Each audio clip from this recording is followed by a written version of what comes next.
This report is essentially an extended conversation with you down at some virtual pub concerning the new Mazda BT 50 and what you told me you thought of it.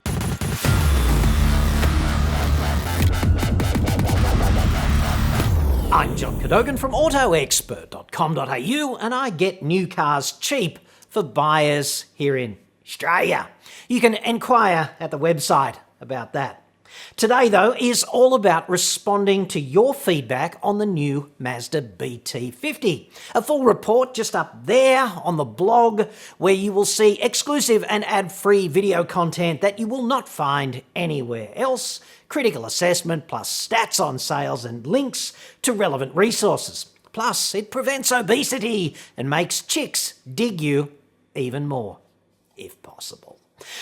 Thank you if you've already checked out any of that, which 40,000 of you have thus far done on YouTube, plus 93% likes to dislikes, still not being hated enough, so come on.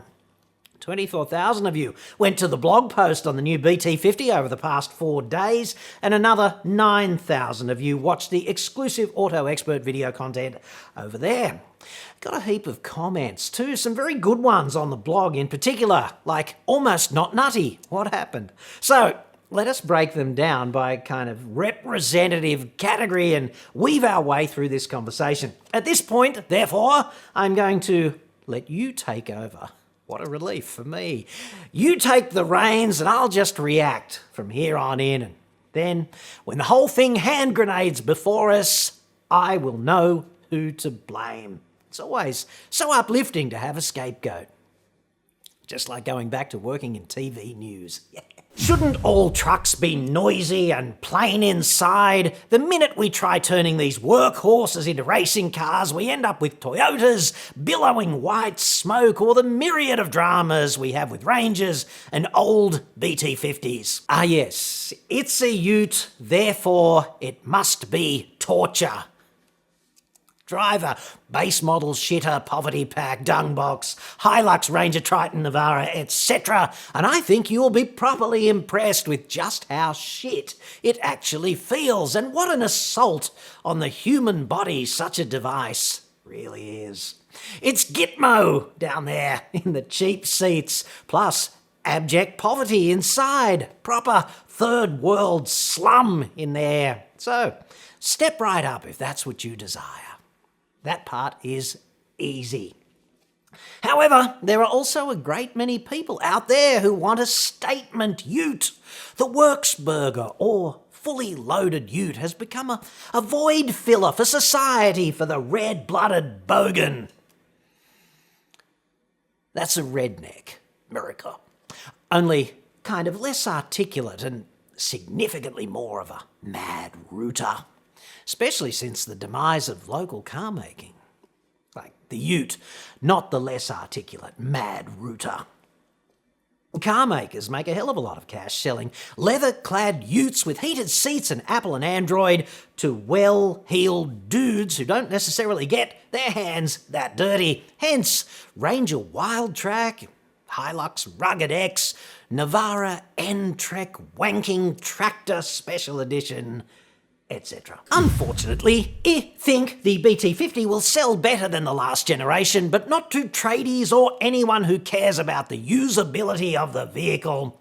I think Mazda are aware they're not going to take any sales from the top 3, but are targeting the businessmen and soccer mums who are growing out of their Jeeps and are moving into the all-growing popular ute. Absolutely, Eddie, the suit in the ute plus his chick and average 1.8 children, whatever. 2-vehicle household, you know, the 7-seat SUV plus the dual cab ute. Yes, hashtag Australia. Keeping up with the Joneses, mate.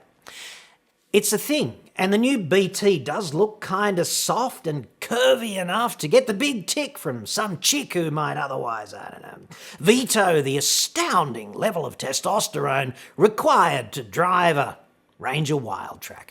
Totally agreed.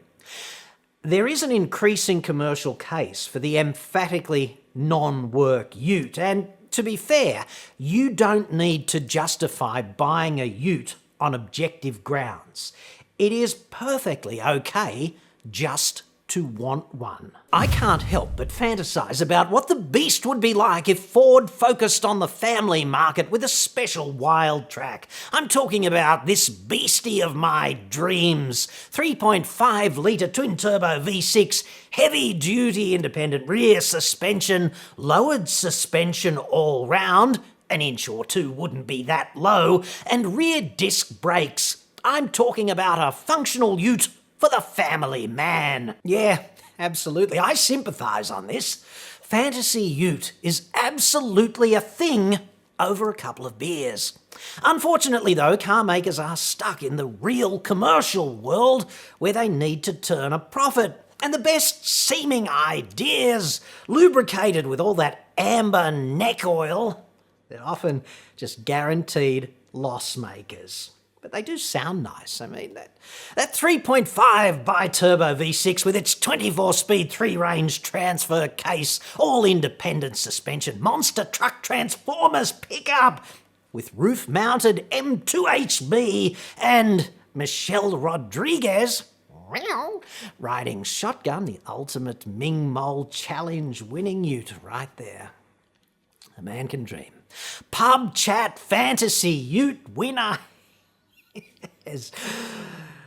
But it's going to cost you 150 grand, and while everyone wants one when you're having this conversation, nobody in the cold hard light of Monday morning is actually going to go out and buy one, because they would get the snip if they did. The one battle that your zombie apocalypse fantasy ute cannot hope to win is against, well, it's on two fronts actually. It's against your wife and also the car maker's top bean counter.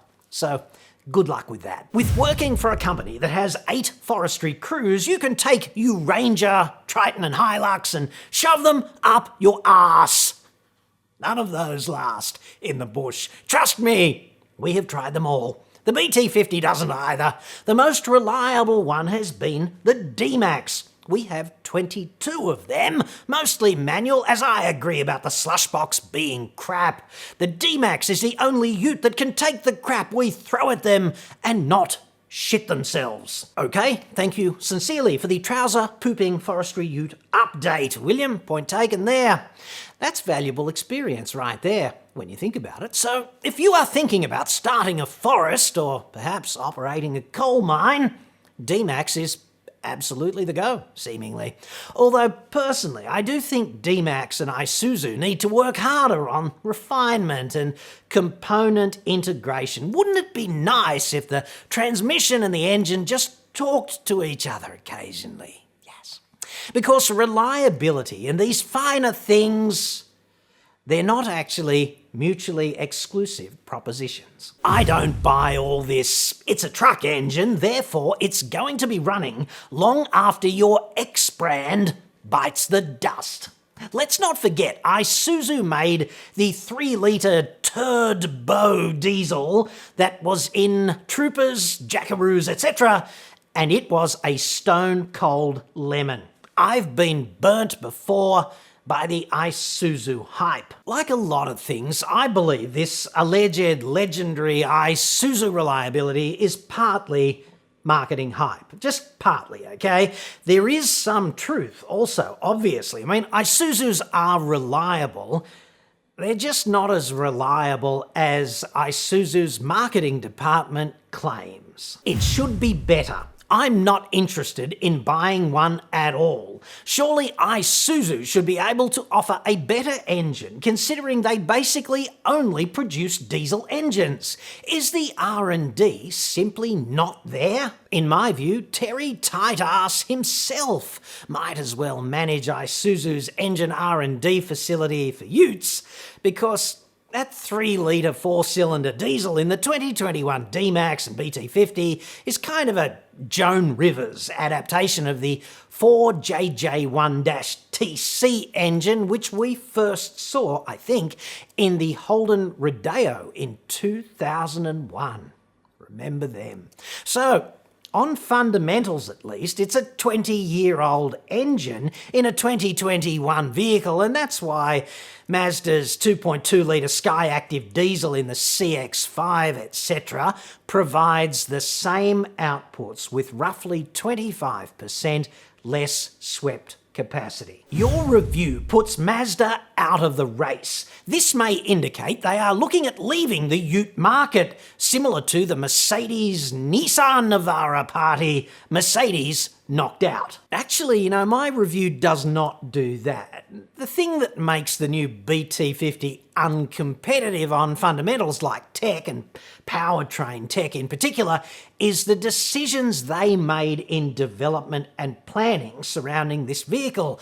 The bean counters made these decisions about the technology and in particular the lack of powertrain innovation in the upcoming new models. Don't blame the reporter for reporting the dud decisions that corporations make. But there's not actually some super secret Mazda agenda to depart from the ute market. That's insane. They could have just stepped away when they divorced Ford if that had in fact been the plan. That would have been a lot cleaner, I think you'd agree. I'm pretty sure there's a bean counter with a spreadsheet out there and a marketing wonk with 100, PowerPoint slides or something, who can show you in great detail why the new BT50 will be a runaway success. Kind of in stark opposition to what I see as reality. What I don't get is everybody races out to spend their hard-earned on utes, I'm talking most brands here, made in Thailand at made in Australia prices. The Thai production cost just wouldn't be the same. Big car reaching deep into Aussie pockets and giving the unmentionable a tweak on the way out. Ah yes, the old unmentionable keyhole surgery going in through the pocket. Yes. But you know what? I can't agree with this. A, Thailand is a car manufacturing powerhouse. In fact, Thailand is our second biggest source of cars after Japan. And B, new cars have never been cheaper in real terms, in every category, as a proportion of things like average weekly earnings. And I get, if you cannot afford a new car and you resent being in this position, it is very easy indeed to see a conspiracy in play, which in fact does not exist. Is it likely that Mazda's contribution to the partnership is a new drivetrain? Have Isuzu let them use their platform with the intention of solving their long-standing drivetrain issues? No, Richard, not as far as I can see. It's in fact far more likely that Mazda's contribution to the partnership was mainly money. And of course, cosmetic styling, determining the model grades and equipment levels, things of that nature. Cash plus hair and makeup, in other words. How will ARB put a bull bar on that beast? 'Cause that's the first thing the good folk from Oz will want to do. And of course, overloaded, travelling into the outback with mum and dad, little sister, the dog, and maybe a 18-foot caravan hanging of the ass end. 'Cause having travelled into the wilderness a few times myself, I know that Mr. Big Red Roo is going to make a bloody big mess of that front end, and nothing roots a holiday faster than that. I did enjoy that one. Reading it was a particular challenge. I'm actually quite sure ARB will find a way into the pimp's Cadillac of pickups on the new BT50. It's kind of what they do.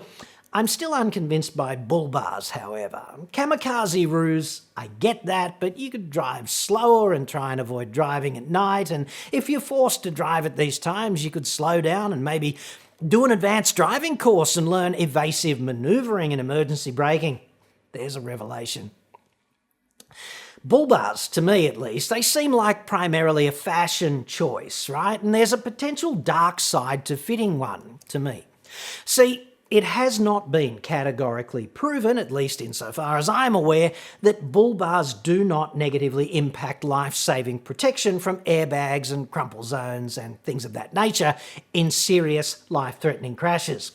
The bull bar advocate could thus easily be protecting the vehicle in a comparatively minor crash with an animal, and thus putting himself and his family at far greater risk in a major crash. I don't want to be the lab rat testing this hypothesis out there somewhere 6 friggin' hours from the nearest trauma centre. Your explanation of the 10-year platform life was welcome, which leads me to ask 2 questions, if I may.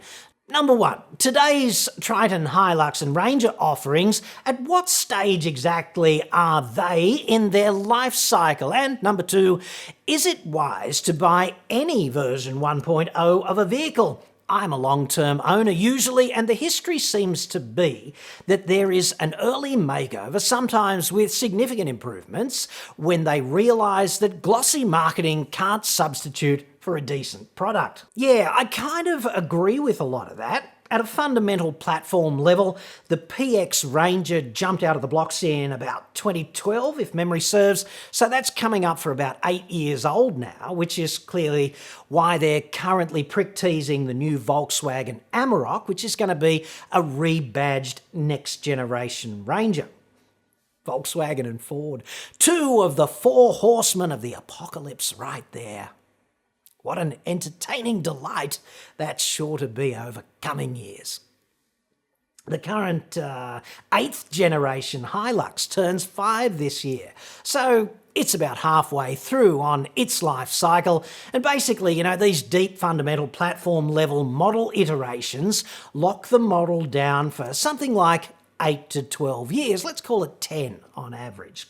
Sometimes new engines appear to be introduced in our market here in Shitsville, but these are most often either engines designed for the platform originally and which were available in other markets, or else they're notionally new engines which are really just tweaks of existing ones. Sometimes they upgrade transmissions and fundamental things of that nature at halftime as well. Mitsubishi did that on the current Triton. Current platform Triton debuted in about 2015 with a 5-speed auto, and it's since been facelifted at least once, maybe twice, to the current Mighty Morphin Power Ranger Extreme Chrome Edition thingo, whatever they call it. And currently it runs a much better 6-speed auto. So sometimes you do get midlife fundamental upgrades, yeah. Essentially, there's no problem buying generation 1 of a new model in the life cycle because it's generally a fair bit better than the outgoing one, although they will increase and get better incrementally over time, okay? This means a 5-year-old Ranger and Ranger Wild Track, a Ranger Wild Track that you may have purchased in 2015. I should have stopped sniffing glue a lot earlier this morning, I tell you what. That you may have purchased in 2015 or whatever is not going to be as well equipped as your mate's brand new Wild Track that he bought last week because, hey, that's just how the car industry rolls. If that's not the case, they've really fucked up. What I would avoid, however, if at all possible, is buying a brand new vehicle in the first 3 to 6 months after production starts. You'd want them to sort out any initial bugs and also let latent demand at dealerships just die down to some rational level so you will get a better discount and potentially a better car with fewer bugs. Just play a longer game and don't go with the crowd and want to be the first kid in your block with a new toy, okay? Wait a bit after the launch. Be rational about this. It's a lot of money. And I will leave you with this one. Upliftingly enough. Wow, someone needs to fact check. Comparing current 2.2 to 3.0 kilowatts and newton meters, wrong. Weighting depth increase, wrong. Added rear diff lock, wrong. Studded atom on 4x4. Dear Scout, thank you so much for that.